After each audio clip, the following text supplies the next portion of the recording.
Sa ngalan ng Ama, ng Anak, at ng Espiritu Santo. Amen. Mga kapatid, magandang araw sa ating lahat hanggang sa maabot nito. Magandang gabi, magandang umaga, magandang hapon, at sa kapatid natin na nasa iba't ibang bansa. Mga kapatid, at saka sa lahat ng ating mga kapatid din sa Luzon, Visayas, Mindanao hanggang sa maabot nito. Welcome po sa ating tatalakayin ngayon ang pagsagot sa mga tuligsa patungkol sa ating pananampalatayang Katoliko, mga kapatid. Pero unang-una po, huwag ninyong kalimutan na paki-subscribe, like, and share sa video na ito upang sa pamamagitan nito ay ating maihatid o mapangagal ang panunuro sa simbahang Katoliko. May kasabihan po na hindi hadlang na kung may kapansanan man o may kapansanan o wala ay makapangagal at maipagtanggol ang simbahang Katoliko na itinagubilin ni Jesucristo sa nandito pa siya sa sanlibutan, mga kapatid, upang magpatuloy sa pagbabanal, sa pagtuturo at pangangagal sa magandang balita, mga brothers and sisters. May sasagutin tayo ngayon patungkol sa tuligsa sa ating mga kapatid na kanilang kadalasan na gagamitin patungkol sa panalangin ng mga santo na mga teksto sa Biblia, at atin pong sasagutin. At bakit po ang ating mga kapatid na hindi maniniwala patungkol dito sa panalangin sa mga santo, mga kapatid, atin pong pakinggan ang teksto na kanilang gagamitin, na kanilang tutol sila nito, sapagkat mayroon din silang teksto na gagamitin, ngunit kung hindi natin ito sasagutin ay parang maging totoo. Ang kasinungalingan, pag paulit-ulit na kasinungalingan ay parang maging totoo, mga kapatid. Kaya dapat naputuli natin ang kasinungalingan, mga brothers and sisters. Narito po ang kanilang teksto na gagamitin. Ang taong si Kristo Jesus. Ito lang po. Ating balikan ang teksto na gagamitin. Sapagkat iisa ang Diyos at iisa ang tagapamagitan sa Diyos at sa mga tao, ang taong si Kristo Jesus.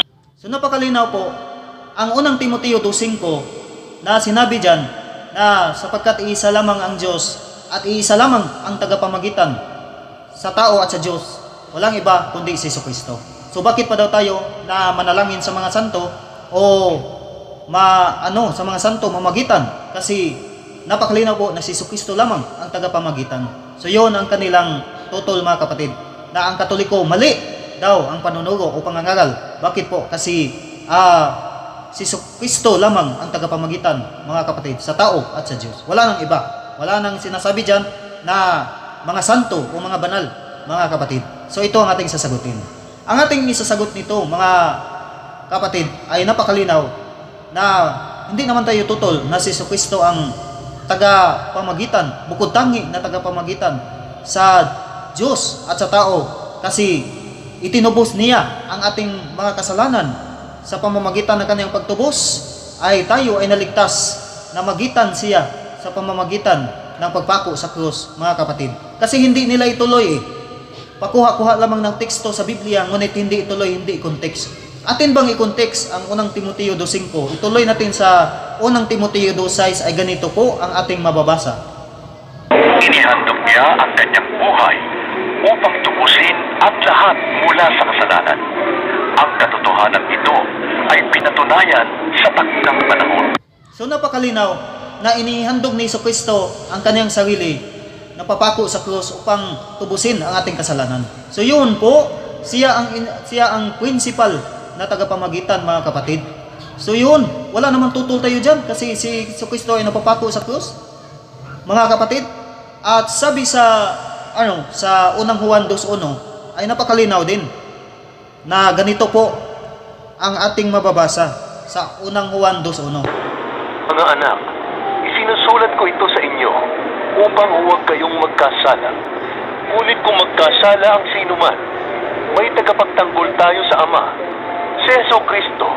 So napakalinaw na si Jesucristo ay tagapagtanggol sa Ama kung may makasala man. So siya ang bukod tangi na tagapagligtas o tagapamagitan, instrumental na tagapamagitan, mga kapatid. Principal na tagapamagitan pala, mga brothers and sisters. Ngunit yung mga santo ay matatawag sila na instrumental na tagapamagitan.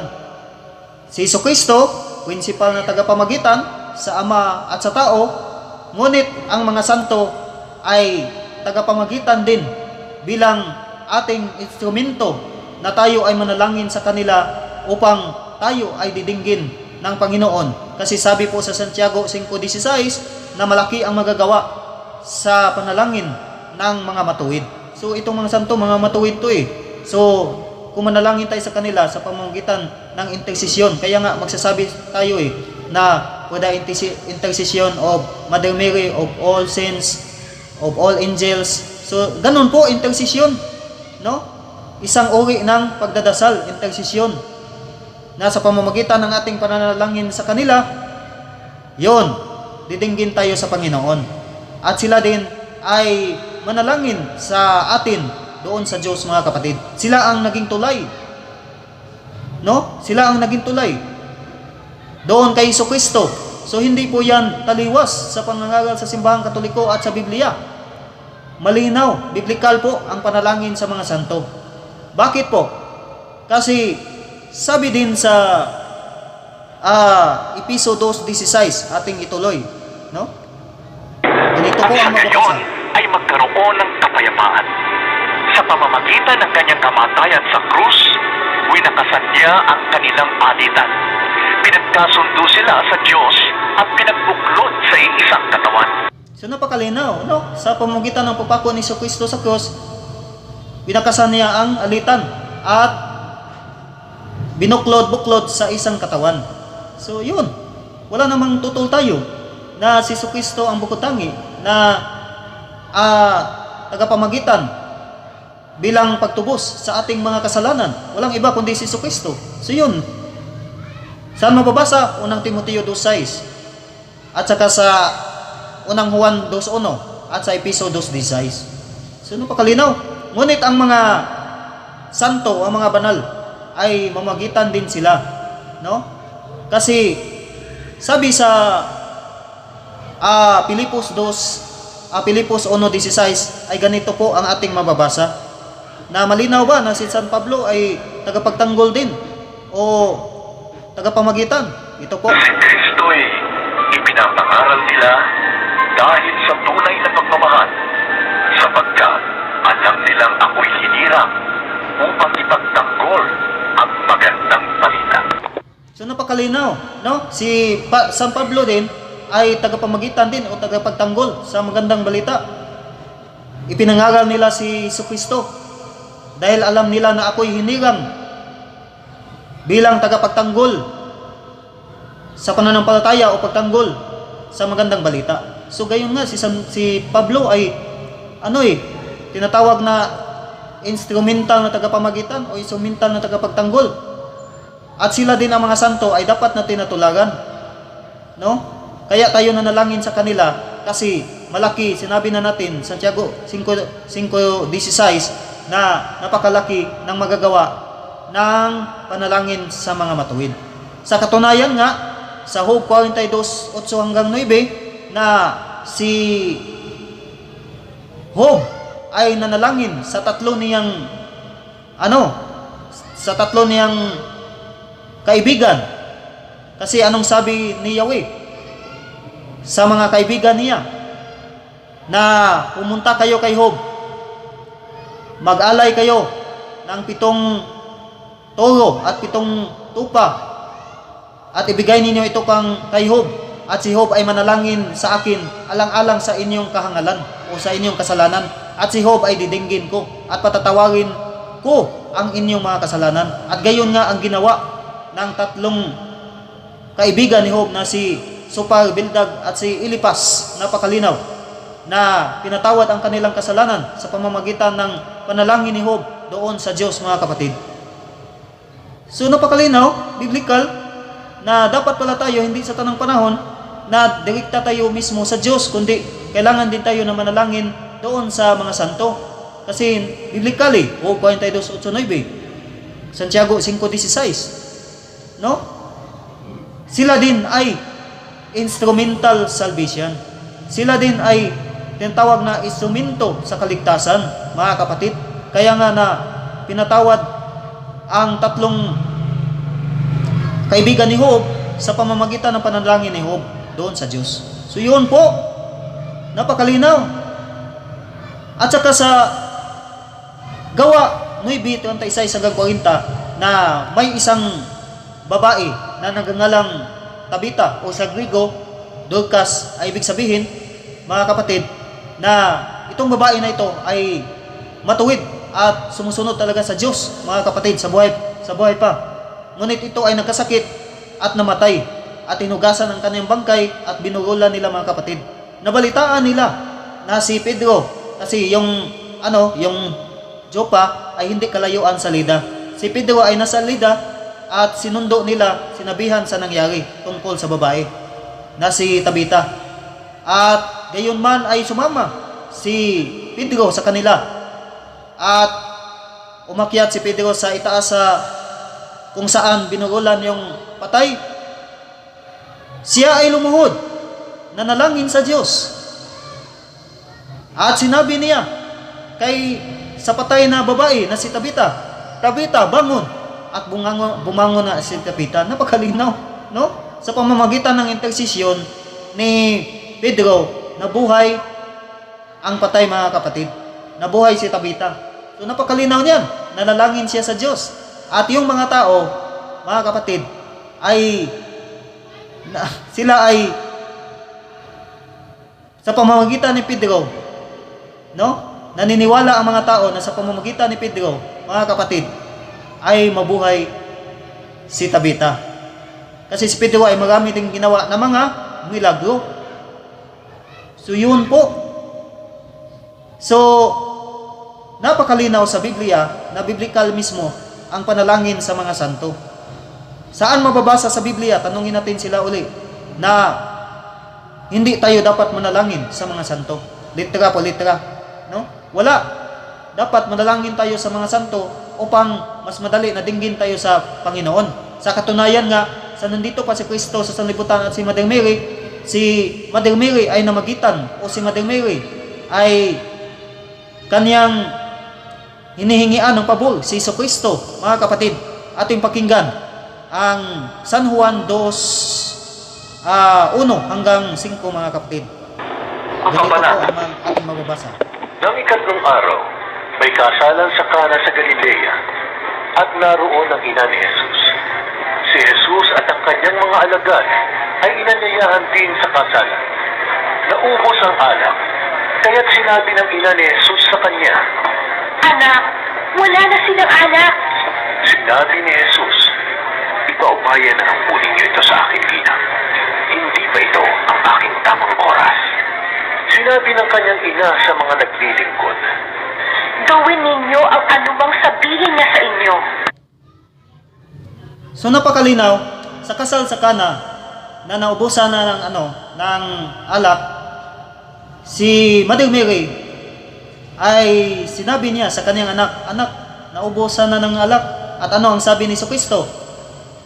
Ina, ipaubayan na lang po ninyo ito sa akin, hindi pa ang panahon. Ngunit sa pamamagitan ng intersesyon ni Mother Mary kay Kristo ay ginawa ni Kristo ang unang milagro na ang tubig ay naging alak, mga kapatid. So yun po. So si Mother Mary, hindi sila naniniwala, yung mga non-Catholic, hindi sila naniniwala ni Mother Mary. Mas pinaniniwalaan pa nila ang kanilang founder na si Ellen G. White, si Felix Manalo, si Joseph Smith, si John Smith, si sino pa, mga kapatid, si Eliseo Soriano, si Eddie Villanueva, si Kibuloy. Mas pinaniniwalaan pa nila, mga kapatid. Ngunit si Mother Mary ay hindi sila naniniwala. Hindi sila naniniwala sa panalangin ni Mother Mary. Sa buhay pa nga, si Mother Mary ay humingi ng pabor kay Jesus. At tinupad yun ni Jesus Christ. Napakalinaw yun. No? Na hindi pa sana panahon na gumawa ng milagro. Ngunit ginawa ni Kristo dahil sa kahilingan ng kaniyang ina na si Mother Mary. Napakalaki ng papel ni Mother Mary. Kaya manalangin tayo ni Mother Mary. Mother Mary, pray for us. Hindi po sinasabi, Mother Mary, Napakalinaw. We pray for you. Wala. Kundi pray for us. Ipagdasal mo kami. Mga santo, ipagdasal mo kami. San Pedro, ipagdasal mo kami. So yun po, pray for us. At hindi po namin inaano na bilang Diyos, babalikin natin. Itong mga kapatid natin, hindi maniniwala sa mga panalangin ng santo. Ngunit, naniniwala naman sila sa sulat ng mga santo, ng mga banal. San Mateo, San Lucas, San Juan, San Pedro, San Pablo, no? San Judas Tadeo. Naniniwala sila, no? Naniniwala sila sa Biblia, ngunit hindi naniniwala sa panalangin ng mga santo. Aba, napakalinaw nito mga kapatid. No? Sana hindi kayo maniniwala sa Biblia kasi yun ay sulat sa mga banal. Yun po. So dapat natin paniniwalaan ang nagsulat mismo, hindi lamang ang sulat nila, kundi ang nagsulat mismo na dapat tayo na talaga manalangin sa mga santo, sa mga banal dahil malaki ang magagawa sa matuwid na tao. Ang panalangin sa matuwid na tao ay napakalaking magagawa mga kapatid na didinggin talaga sa Panginoon. So yun po, kasi sila yung tulay doon kay Jesucristo. Yung gagamitin din nila ang San Juan 14:6 na sinabi dyan, na sinabi ni Jesucristo, ako ang daan, ang katotohanan at ang buhay. Walang makakapunta sa Amahan kundi sa pamamagitan ko. So bakit pa daw tayo na dumadaan pa sa mga santo, sa mga banal o manalangin na si Jesucristo lamang ang daan? Ang ating kasagutan mga kapatid ay hindi nila kinuntiks ang teksto mga kapatid o ang chapter sa chapter 14. Napakalinaw na ang mga apostol ay nagtanong kung saan si Kristo pupunta. Kasi sinabi ni Kristo na alam na ninyo kung saan ako pupunta. Ngunit nagtanong ang mga apostol, si Apostol Tomas, mga kapatid, nagtanong na hindi po namin alam kung saan kayo pupunta. At sinabi ni Kristo, sumagot si Kristo, ako ang daan, ang katotohanan at ang buhay. Walang makakapunta sa Amahan kung di sa pamamagitan ko, kung di dumadaan sa akin. So napakalinaw niyan, no? Hindi nila kinuntiks, tungkol po yon, patungkol po yon kung saan si Kristo. At hindi naman natin tutulan na si Kristo ay siya ang daan, siya ang principal na daan mga kapatid. Ngunit ang mga santo ay daan din patungo kay Kristo at patungo kay Diyos Ama, kay Yahweh mga kapatid. Kalinaw niyan. At bilang ding ang mga santos ay ating tulagan sa kanilang ginagawa, mga kapatid. So napakalinaw niyon, no? So hindi tayo, ang mga santo hindi nakipag-contest kay Jesus Christ, no? Hindi nakipag-contest, no? Hindi nakipagsumpaki. So yun po, kasi yung santo, yung mga banal ay naniniwala din yun kay Kristo. So yun po, napakalinaw niyan. Diyan din sa babalikin natin sa Hope 42:8. So biblical pala. So dapat na manalangin tayo sa mga santo. Dapat na paniniwalaan natin si Mother Mary. Napakalaki ng papel ni Mother Mary sa kaligtasan mga kapatid. So sana po na mayroon kayong natutunan sa ating tinalakay ngayon patungkol sa panalangin ng mga santo. Tuligsa nila mga kapatid na kadalasan nilang gagamitin na teksto ang unang Timoteo 2:5, ngunit atin ang sinagot. At sa San Juan 14:6, mga kapatid. No?